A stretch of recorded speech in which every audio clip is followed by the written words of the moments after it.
मौसम का मिजाज जिस तरह से गर्म होता जा रहा है उसी तरह से सियासी तापमान भी बढ़ रहा है। लोकसभा चुनाव के लिए तीसरे फेज की वोटिंग 7 मई को होनी है। उससे पहले सीएम योगी ने हिंदुत्व की पिच पर बिसात बिछानी शुरू कर दी है। इसी क्रम में सीएम योगी ने पश्चिम बंगाल के मुर्शिदाबाद में हिंदुओं को मुद्दा बनाकर मुख्यमंत्री ममता बनर्जी के खिलाफ जबरदस्त बैटिंग की। उन्होंने सीधे सीधे आरोप लगाया कि बंगाल को हिंदू विहीन करने की साजिश हो रही है। उन्होंने कहा कि कांग्रेस और टीएमसी बंगाल में दो तरह की साजिश कर रही है। पहला यह कि आपके डेमोग्राफी को कम करने और घुसपैठिए को बंगाल में घुसाकर सुनियोजित साजिश के तहत आपकी संख्या को कम करने का प्रयास हो रहा है। दूसरा यह कि कांग्रेस और टीएमसी का गठबंधन दिल्ली में मिलकर साजिश करना चाहता है। दिल्ली से पीएम मोदी जो सुविधाएं आपके लिए भेजते हैं, ये लोग माफिया और अपराधियों को सत्ता का संरक्षण देकर उसमें डकैती डालने का काम करते हैं। इससे पहले भी सीएम योगी ने राहुल गांधी को एक्सीडेंटल हिंदू बताते हुए कहा था कि कभी आप मुगल सम्राटों के अत्याचारों पर भी बात कीजिए। अब सवाल कि आखिर सीएम योगी कांग्रेस और टीएमसी को मुस्लिम परस्त क्यों कह रहे हैं? क्या कांग्रेस और टीएमसी का फोकस मुसलमानों पर है? क्या कांग्रेस और टीएमसी के कथित मुस्लिम तुष्टीकरण के खिलाफ सीएम योगी ने यह बयान दिया? क्या सीएम योगी हिंदुओं को गोलबंद करने को लेकर हिंदुत्व का मुद्दा उठा रहे हैं? आज दो टूक में करेंगे चर्चा। उससे पहले आपको सुनवाते हैं बयान। मैं पूछना चाहता हूं, भारत के विभाजन का आधार क्या था? और क्या यह सच नहीं कि जिन कारणों से 1947 में भारत का विभाजन हुआ था, वही परिस्थिति आज कांग्रेस, तृणमूल कांग्रेस और कांग्रेस का इंडी गठबंधन फिर से देश के अंदर पैदा करना चाहता है, बंगाल के अंदर पैदा करना चाहता है। ये जनसांख्यिकी असंतुलन, डेमोग्राफी को चेंज करने का जो कुत्सित प्रयास हो रहा है, मुझे देखकर आश्चर्य होता है। वीरभूमि पार्लियामेंट्री कॉन्स्टिट्यूंसी में 3 असेंबली कॉन्स्टिट्यूंसी आती हैं, जिसकी डेमोग्राफी पूरी तरह चेंज हो चुकी है, और मात्र 4 ऐसी हैं जो मात्र जहां पर हिंदू बाहुल्य है। बहनों और भाइयों, हम कहां ले जाना चाहते हैं इस बंगाल को? और ऐसे में अब पड़े सवाल, हिंदू आबादी घटाओ, सरकार बनाओ, 24 की टक्कर सनातन बनाम सेकुलर, बाकी 5 चढ़ो करण, अब हिंदू मुस्लिम वाला प्रण, मुस्लिमों को बीजेपी से डराओ, वोट जिहाद करवाओ, अब ध्रुवीकरण तुष्टीकरण आधार, 4 जून को किसकी सरकार? इन सवालों के साथ मेहमानों से चर्चा। मोहसिन रजा जी बीजेपी नेता, राहुल यादव समाजवादी पार्टी के नेता, अभिमन्यु त्यागी जी प्रवक्ता कांग्रेस, आप सभी मेहमानों का स्वागत है। मोहसिन रजा जी, आखिर पश्चिम बंगाल में ये बात सीएम योगी ने की क्यों?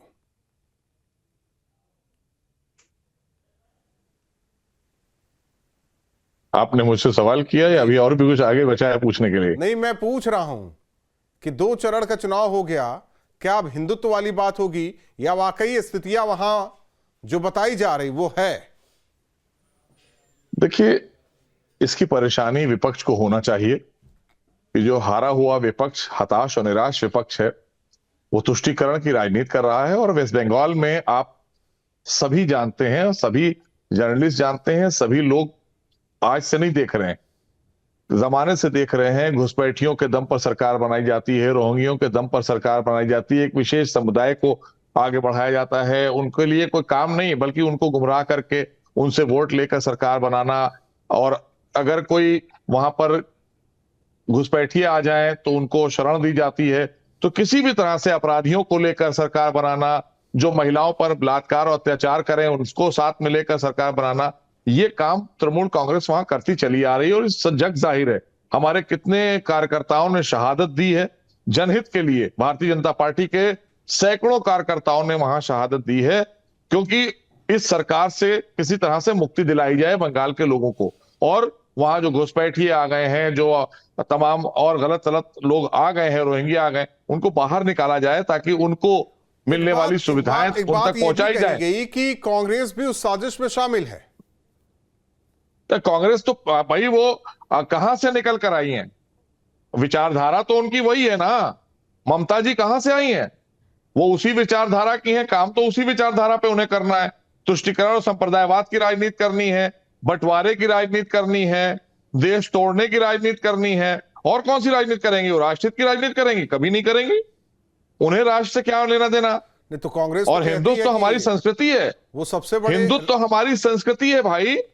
क्या हम हिंदुत्व को नहीं मानते हैं? क्या हम मुस्लिम हैं तो क्या हम हिंदुत्व को नहीं मानेंगे? हिंदुत्व तो हमारी संस्कृति है, हम उसी में पैदा हुए हैं, बड़े हुए हैं, हमारे बच्चे, हमारे पूर्वज। ये कैसे भूल सकते हैं आप? और आप भाजपा पर इल्जाम लगाएंगे कि भाजपा जो है वो ये बातें करती है। ये बातें विपक्ष करता है, हिंदू मुस्लिम की राजनीति विपक्ष करता है। वो जानबूझकर करता है क्योंकि वो उनका वोट बैंक बनाकर रखते हैं उनको। अब उत्तर प्रदेश में एक मिनट, हाँ, उत्तर प्रदेश, एक मिनट और लूंगा, एक मिनट। आप उत्तर प्रदेश देखिए, उत्तर प्रदेश में अपराधियों के नाम पर वोट मांगे जा रहे हैं, इमोशनल कार्ड खेले जा रहे हैं। ए भाई, क्या वीर अब्दुल हमीद शहीद नहीं थे?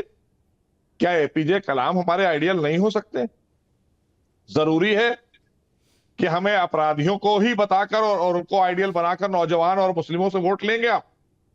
अरे भैया, वीर अब्दुल हमीद भी थे, वो भी शहीद हुए देश के लिए। अब सियासी और एपीजे कलाम साहब ने जो नंबर लग गया है तो अब उसमें क्या किया जा सकता है?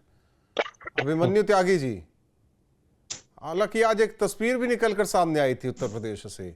ये वोट जिहाद क्या है? ये जो बंगाल में हो रहा है वो यूपी में भी करने की कोशिश है। देखिए राहुल जी, एक बात समझ लेनी चाहिए कि चुनाव में क्योंकि हताशा है, निराशा है, सामने देखने में आ रहा है।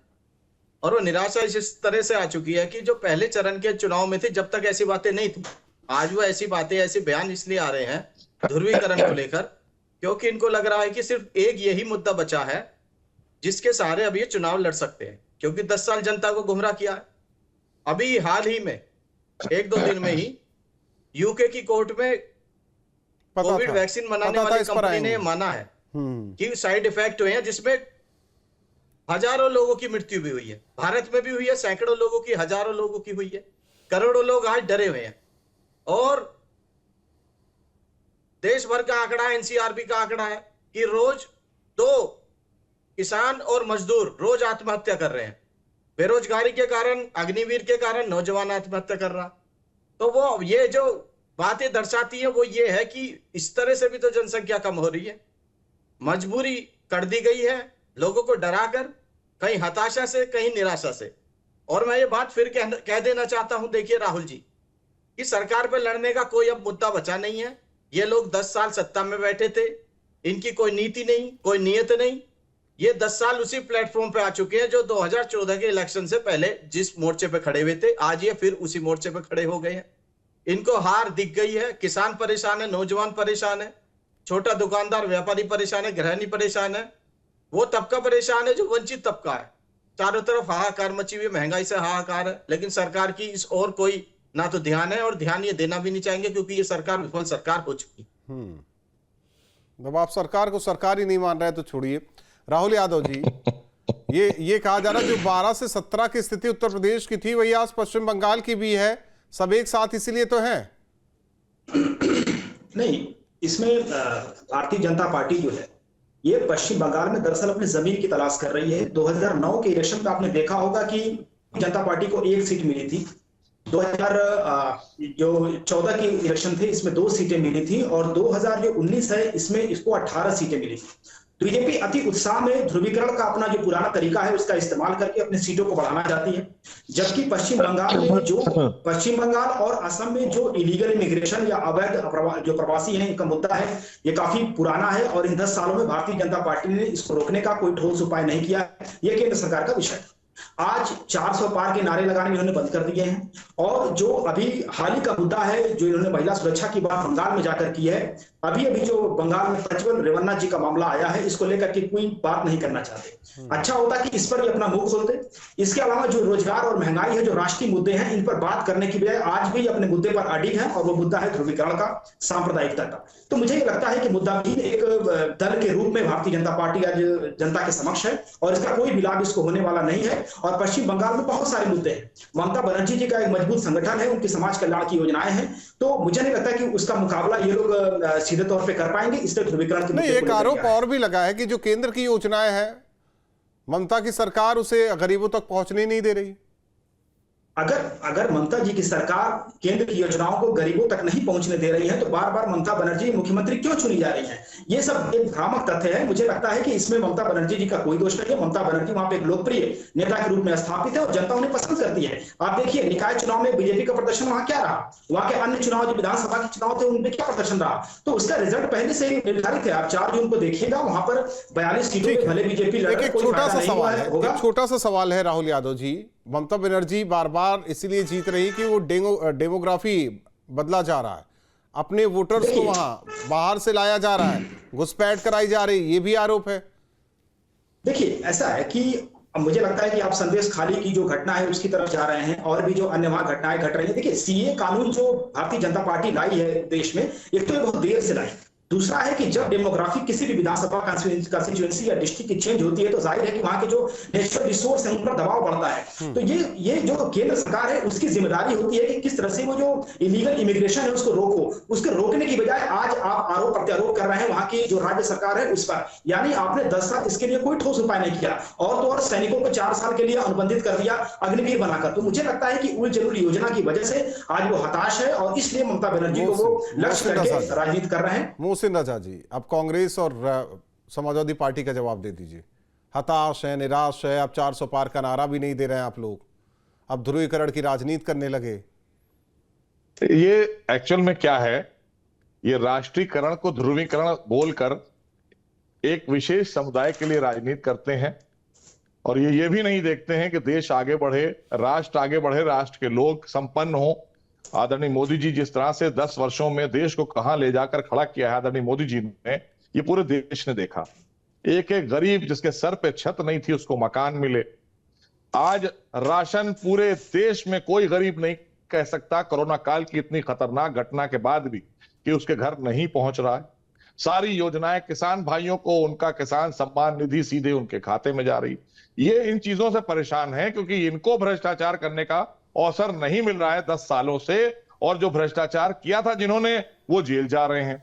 परेशानी विपक्ष की ये है कि अरे भाई तीसरी बार भी मोदी जी आ जाएंगे, तो ये जनता से सवाल कीजिए, हमसे सवाल मत कीजिए।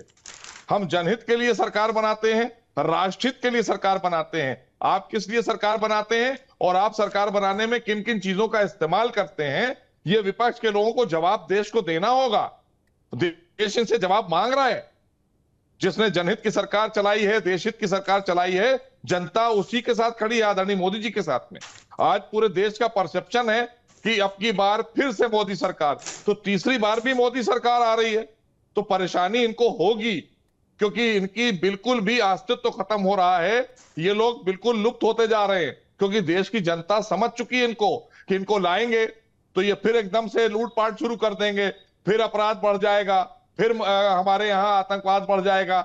इसलिए एक सुरक्षित हाथों में देश की सरकार है, इसलिए ये परेशान है। अब ये सुरक्षित हाथों में तो है नहीं, इनके हाथ तो सुरक्षित रहे नहीं, इनको तो देश की जनता ने देख लिया और बहुत समय तक देखा, राज्यों में भी देखा, देश में भी देखा।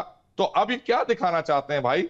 आपने अपराधियों को महिमा मंडित किया, बलात्कारियों को, भ्रष्टाचारियों को, मवालियों को, किसको किसको आप लोग मंचों पर लेकर नहीं बैठे भाई? आप लोगों ने तो सबके साथ में एक सा व्यवहार किया और जनता को दुखी किया, उनको पीड़ित किया, उनको लूटने का काम किया। तो समाजवाद जनता तो नहीं जाएगी। इसी को तो समाजवाद कहा जाता है।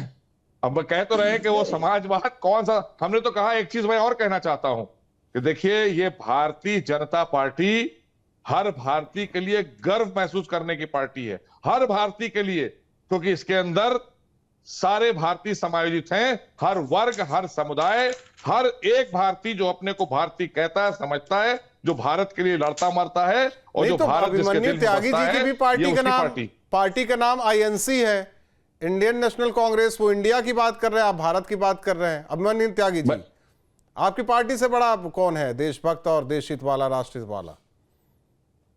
देखिए राहुल जी, ऐसा है कि ये आम जनता भी जानती है कि आजादी के आंदोलन से आज तक जिस पार्टी ने जनता के साथ खड़े रहकर काम किया वो कांग्रेस पार्टी है। जब देश आजाद हुआ तो एक ओलपिन की फैक्ट्री भी नहीं थी।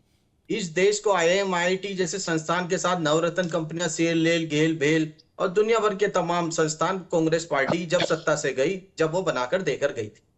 लेकिन हुआ क्या, हमारे दो वाली सरकार ने चंद पूंजीपतियों को लेकर, मोहसिन रजा साहब कह रहे थे, जनता की बात कर रहे थे, लेकिन वो बड़े मन से कह देने भर की बात है। असली जमीनी क्या हकीकत है वो आप भी जानते हैं, हम भी जानते हैं, मोहसिन रजा साहब भी जानते हैं कि ये सिर्फ सरमाएदारों की पार्टी रह गई है और जनता की ये नहीं सोचती। अगर जनता की सोचती तो जो कोविड वैक्सीन वाला जो मामला है, जिनसे इन्होंने खुद ने भी चंदा लिया था, भारत में लिया इन लोगों ने सीरम कंपनी से 52 करोड़ रुपए का चेक कराइए। देखिए कांग्रेस के कौन कौन से बड़े नेता ने वो वैक्सीन लगवाई है। बाद में बहुत महंगाई होगी। राहुल जी, मैं अपनी बात पूरी कर दूं। आज क्या है, जो जब 50 रुपए का दवाई का पत्ता था, आज 70-80 पहुंच गया। जो 2 व्हीलर 4 व्हीलर था, जो जब 50,000 का था, आज 1 लाख पहुंच गया। उसका कारण भी यह माना जा रहा है क्योंकि उन लोगों ने भारी संख्या में चंदा दिया, इन्होंने लूट की खुली छूट दे दी। दूसरी तरफ जिस तरह से विदेश में यूके की कोर्ट में कोविड वैक्सीन बनाने वाली एक कंपनी ने माना है, उसके साइड इफेक्ट माने हैं, ब्लड क्लॉट की बात मानी है, तो उस पर यहां भी एक कमेटी बननी चाहिए कि नहीं बननी चाहिए। तो वो यहाँ उस पे इतने लोगों की मौतें हो रही है, छोटे छोटे बच्चों तक की मौतें हो रही है, उसके बारे में कब तक गहन चर्चा से सरकार नहीं करेगी? हिंदू मुसलमान, भारत पाकिस्तान, मंदिर मस्जिद से कब तक ये 1 इंच आगे नहीं बढ़ेगी? ठीक, तो जनता सब चलिए, ये आपका सवाल एक हो गया। चुनाव में राहुल जी, ये लोग हार रहे हैं और इनकी निराशा हताशा अभिमन्यु त्यागी जी, जरा दर्शकों को ये क्लियर कर दीजिए कि कांग्रेस पूरे देश में कितनी सीटों पर लड़ रही है। देखिए, ये तो जनता के हाथ में। मैं पूछ रहा हूँ कितनी सीटों पर भाजपा की तरह तो कहते नहीं है। मेरा वो नहीं कहना है। जैसे समाज, मेरा सवाल तो सुनिए। अब तो नहीं कह पा रहे। मेरा सवाल तो सुनिए, मेरा सवाल तो सुनिए। जैसे 63 सीटों पर समाजवादी पार्टी लड़ रही है, अब आप ये ना कहिए कि गठबंधन। पूरे देश में कांग्रेस कितनी सीटों पर लड़ रही है? देखिए, लगभग अभी 325 के करीब हमारे टिकट घोषित हो गए। और राहुल जी, मैं एक बात कह देना चाहता हूँ, जब गठबंधन होता है तो बड़ा दिल भी रखना पड़ता है, क्योंकि कांग्रेस पार्टी बड़ी पार्टी है। और मैं ये देखिए बात मानता हूँ कि राज्य में, उत्तर प्रदेश में भारतीय जनता पार्टी से इस समय मुकाबला जो कर रही है वो समाजवादी पार्टी है। समाजवादी पार्टी को ज्यादा सीटें इसलिए मिली है क्योंकि विधानसभा में उनके ज्यादा विधायक है। तो इसमें कोई मेरा मकसद कुछ नहीं था, मैं बस जानकारी के लिए पूछ रहा था। राहुल यादव जी भी कुछ कहना चाह रहे हैं। तो हमारी नीयत भी साफ सुन तो लीजिए। हाँ, सब साफ है। इन्होंने सर्वे कराया, क्या हुआ? सर्वे फेल कैसे हो गया? ठीक है राहुल यादव जी, जनता ने दौड़ाया कि नहीं दौड़ाया? नहीं, अभी भारत में जो भारतीय जनता पार्टी के अभी जो मौजूदा चुनाव में जो हालात हैं, वो ये हालात इनके बहुत अच्छे नहीं है। इनको घूम फिर के आना पड़ेगा कि ये फिर से ध्रुवीकरण की राजनीति करना शुरू करें, और वो ये कर रहे हैं। अभी आप देखिए कि जो इलेक्टोरल बॉन्ड का मामला था, ये सुप्रीम कोर्ट के हस्तक्षेप के बाद से उजागर हो पाया है, नहीं तो ये भी उजागर नहीं हो पाता। जो केंद्रीय एजेंसियों का दुरुपयोग उन्होंने 10 सालों में जमकर इसका दुरुपयोग किया है, ये पूरी दुनिया ने देखा। आज मुख्यमंत्री को इन्होंने अरेस्ट करके जेल में रखा हुआ है। जो बोलने वाले नेता हैं, जो सच बोलने वाले नेता हैं, वो आज जेलों में हैं। और इसके बाद भी अगर हालत इनकी ये है कि इनको ध्रुवीकरण का सहारा लेना पड़ रहा है, तो जनता को सजग हो जाना चाहिए, और जनता सजग है। आज जो वंचित वर्ग है, इसके आरक्षण के साथ खिलवाड़ किया जा रहा है, और जो संविधान की सुरक्षा है वो भी खतरे में है। इसलिए हम इनके खिलाफ आज चुनाव में खड़े हैं, और जल्दी जनता हमारा साथ देगी। और मुझे नहीं लगता कि यही तो बताया जा रहा है, बंगाल में जो भारतीयों का हक हुकूक है वो कोई और लेकर जा रहा है, बाहर से आए हुए लोग लेकर जा रहे हैं। ये तो मैंने आपको पहले बता दिया कि मणिपुर की घटना पे जिस तरीके से भारतीय जनता पार्टी ने चुप्पी साधे रखी, ठीक इसी तरह से जो अवैध प्रवासी यहाँ पर घुसपैठिए जो यहाँ पर आए, उनको लेकर के भी चुप्पी साध रखी। इसको रोकने के क्या उपाय किए आपने? 10 साल में जो उपाय किए उसका डेटा बताइए, उसका खाता बताइए। मोहसिन रजा जी बताएंगे की बजाय मोहसिन रजा जी बताएंगे। अब ये देखिए, पहली चीज तो यह है कि अभी हमारे किसी मित्र ने कहा कि वो यूके की अदालत में कोई फैसला, ये सब लोग जो हैं भारत के संविधान और न्यायपालिका में विश्वास नहीं करते हैं। ये बाहर ही पर विश्वास करते हैं कि जब जब इन लोगों की सरकारें बनती थी तो विदेश से ही संचालित होती थी। ये पहली सरकार है आदरणीय मोदी जी की जो यहां से संचालित हो रही है और पूरे विश्व को संचालित कर रही है। पूरा विश्व जो है आदरणीय मोदी जी की तरफ और भारत की तरफ देखता है आज। तो इतना फर्क आ चुका है, और आज भी ये कोई बात करेंगे पहले, क्योंकि इनकी जो कांग्रेस है या आपने जिसको कहा, ये सब कहां से जन्मे हैं आपको अच्छी तरह से पता है। हम भारतीय जनता के लिए काम करते हैं, हमारे लिए सत्ता सेवा का माध्यम होता है। ये सत्ता बनाते थे मेवा खाने के लिए, लूट कर जनता का पैसा कि 1 रुपया भेजेंगे तो 85 पैसे रास्ते में खर्चा हो जाएंगे। अरे भाई क्या क्या बातें बताई जाएं। 3000 सांप्रदायिक दंगे हुए तो कांग्रेस के रिजिम की सरकार में और मिलीजुली सरकारों में हुए, तो आज तो कोई सांप्रदायिक दंगे नहीं हो रहे। और अगर आज राष्ट्रहित की बात हो रही है, कहीं पर देश के लोगों के हित के लिए कोई बात कही जा रही है, चाहे वेस्ट बंगाल में कही जाए, राजस्थान में कही जाए, देश तो हमारा है पूरब से पश्चिम तक। और जो ये कह रहे हैं इनको जेल में डाला जा रहा है, उनको जेल में डाला जा रहा है, अपना समय याद करिए। आप लोगों ने भी बहुत से लोगों को गलत तरीके से डाला था। आज चूंकि मीडिया है, सब कुछ सामने है, जो गलत करेगा वो जेल जाएगा। हम ऐसे, और आपने तो बहुत सारे कांग्रेस के रिजिम में आप लोगों ने तो सरकारें गिराना, तोड़ना, ये सब काम आप करते थे। हम जनता के हितों के लिए, और जनता के काम, जो जनता के हित के काम नहीं करेगा, जो भ्रष्टाचार करेगा, जो लूटपाट करेगा, एजेंसियां जांच करेंगी, वो स्वतंत्र हैं। आपने एजेंसियों के हाथ पैर बांध कर रखे थे, और आज जनता के हितों की सरकार है, आज एक सुरक्षित हाथों में सरकार है। आदरणीय मोदी जी तीसरी बार फिर से प्रधानमंत्री बनने जा रहे हैं, इसमें कोई संदेह नहीं है। लेकिन विपक्ष इसलिए हताश और निराश है क्योंकि उसकी जमीन खिसक रही। राहुल जी को संदेह है?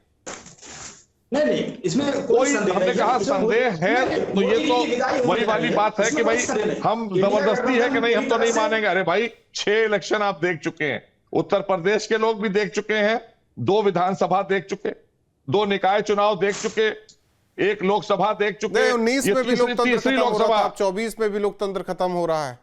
लोकतंत्र हमेशा हमेशा खत्म होता रहता है, चुनाव तो चलता रहता है। विपक्षी दल, आप तीनों मेहमानों का बहुत बहुत धन्यवाद हमारे साथ जुड़ने के लिए। जाहिर तौर पर जिस तरीके से अब तीसरी फेज की वोटिंग, हालांकि 7वीं फेज तक वोटिंग होनी है, और ऐसे में क्या तुष्टीकरण और ध्रुवीकरण की राजनीति आने वाले दिनों में तेज होगी। 2 टूक में